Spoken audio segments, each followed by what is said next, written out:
বাড়িতে নারায়ণ শিলা বা শালগ্রাম শিলা থাকা অত্যন্ত সৌভাগ্যের বিষয় বলে মনে করা হয়। শালগ্রাম শিলা মূলত ভগবান বিষ্ণুর এক অনন্য রূপ। শাস্ত্রীয় মতে এর পূজার পদ্ধতি সাধারণ মূর্তি পূজার চেয়ে কিছুটা আলাদা, কিন্তু ভক্তিভরে করলে তা খুব একটা কঠিন নয়। নিচে বাড়িতে শালগ্রাম শিলা পূজার একটি সহজ নির্দেশিকা দেওয়া হল। ১. পবিত্রতা ও স্থান নির্বাচন।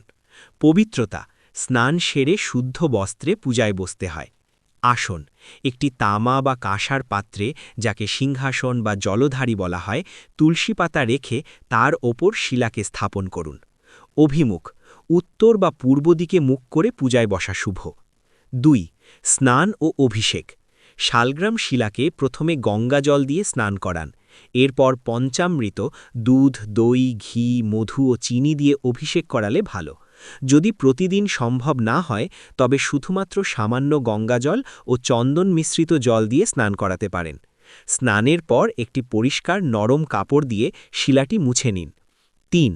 তিলক ও তুলসী অত্যন্ত গুরুত্বপূর্ণ। শ্বেত চন্দন বা অষ্টগন্ধা দিয়ে শিলার গায়ে তিলক অর্পণ করুন। তুলসী পাতা: তুলসী ছাড়া নারায়ণের পূজা অসম্পূর্ণ। অন্তত একটি তুলসী পাতা চন্দনে ডুবিয়ে শিলার ওপর ভক্তিভরে অর্পণ করুন।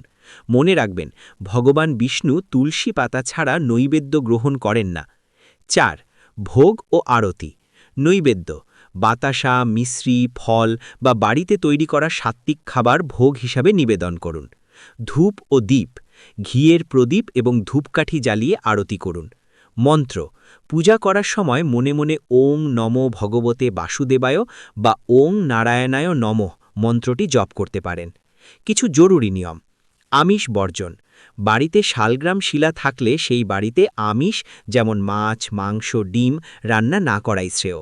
অন্তত পূজার দিনগুলিতে সম্পূর্ণ নিরামিষ পালন করা জরুরি।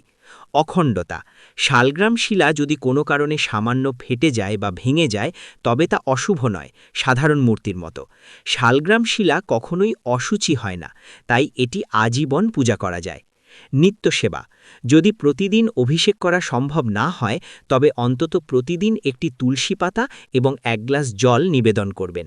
একটি বিশেষ টিপস: পূজা শেষে বিষ্ণু সহস্রনাম পাঠ করা বা শোনা অত্যন্ত ফলদায়ক।